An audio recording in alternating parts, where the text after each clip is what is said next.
اعوذ باللہ من الشیطان الرجیم بسم اللہ الرحمن الرحیم۔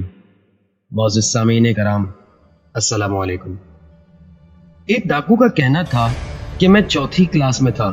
ایک دن جب میں پڑھ کر گھر واپس آیا، میری پینسل گم ہو گئی تھی۔ میں نے جب اپنی والدہ کو بتایا تو انہوں نے مجھے سزا کے طور پر بہت مارا اور مجھے بہت زیادہ گالیاں دیں اور مجھے بے عقل کہا، اور یہ کہ مجھ میں ذمہ داری کا احساس نہیں، اور بھی اس کے علاوہ جو بھی وہ کہہ سکتی تھیں انہوں نے کہہ دیا۔ آخر میں اپنی والدہ سے محبت کرتا تھا، اور اپنی والدہ کے اتنے سختی کے نتیجے میں نے خود سے پکا ارادہ کیا کہ اب اپنی ماں کے پاس کبھی خالی ہاتھ نہ جاؤں گا۔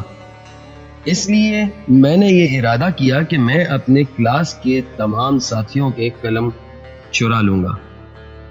آنے والے دن میں نے منصوبہ بنایا، اور میں نے 1 یا 2 قلم چرانے پر اکتفا نہ کیا بلکہ اپنی کلاس کے تمام لوگوں کے قلم چرا لیے۔ کام کے شروع میں ڈرتے ڈرتے چوری کرتا تھا، پھر آہستہ آہستہ مجھے حوصلہ ملا اور میرے دل میں ڈر کی کوئی جگہ نہ رہی۔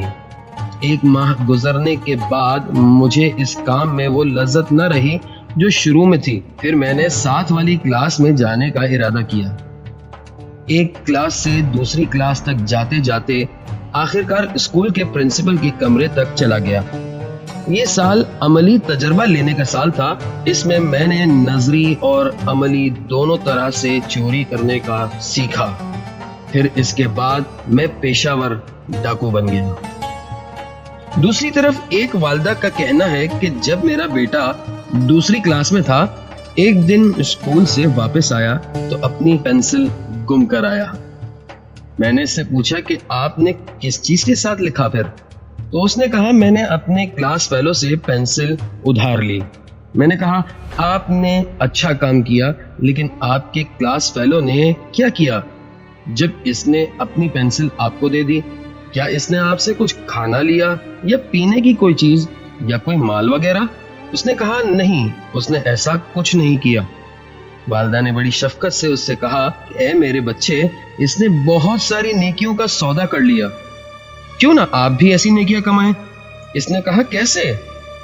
والدہ کہتی ہیں کہ عنقریب ہم آپ کے لیے 2 قلم خریدیں گے، ایک قلم سے آپ لکھیں گے اور دوسرے قلم کو ہم کا نام دیں گے، اور ایسا ہم اس لیے کریں گے کہ اگر کوئی اپنا قلم لانا بھول جائے یا جس سے گم ہو جائے تو آپ اس کو یہ دے دیں گے، اور جب ان کا کام مکمل ہو جائے گا تو آپ اس کو ان سے واپس لے لیں گے۔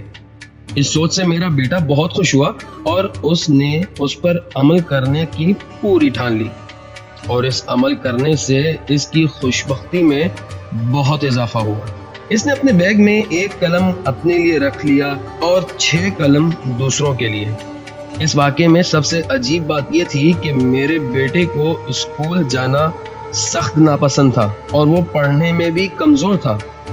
پھر جب اس نے اس سوچ پر تجربہ کیا تو اسے اسکول سے محبت ہو گئی، اور یہ اس وجہ سے ہوا کہ وہ کلاس کا تارا بن گیا تھا۔ سب اساتذہ اسے پہچاننے لگے اور سارے کلاس فیلوز مشکل میں اس کی تعریف کرتے۔ جس کسی کا قلم گم ہو جاتا وہ اس سے قلم لیتا، اور استاد کو جب پتہ چلتا کہ کوئی اس لیے نہیں لکھ رہا کہ اس کے پاس قلم نہیں تو استاد کہتے کہاں ہے احتیاطی قلم رکھنے والا؟ نتیجتاً میرے بیٹے کو اسکول سے محبت ہو گئی۔ وہ آہستہ آہستہ پڑھائی میں بھی اچھا ہو گیا، اور خوبصورت بات یہ ہے کہ آج وہ اپنی تعلیم مکمل کر چکا ہے۔ اس نے شادی کر لی ہے، اسے اللہ نے اولاد دی، لیکن وہ آج بھی نہیں بھولا، اور آج وہ ہمارے شہر کے سب سے بڑے فلاحی ادارے کا انچارج ہے۔ بچوں کو اچھی سوچ دینا ان کے نہ صرف دنیاوی اعمال اور کردار سدھارتا ہے بلکہ آخرت بھی سنوارتا ہے، جبکہ منفی سوچ اس کے برعکس اعمال کے ساتھ ساتھ آخرت بھی لے ڈوبتی ہے۔ فیصلہ اب آپ کے ہاتھ میں ہے۔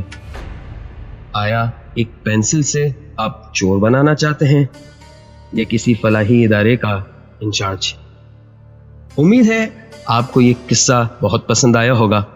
اگر ایسے ہی مزید قصے سننا چاہتے ہیں تو چینل کو لازمی سبسکرائب کریں.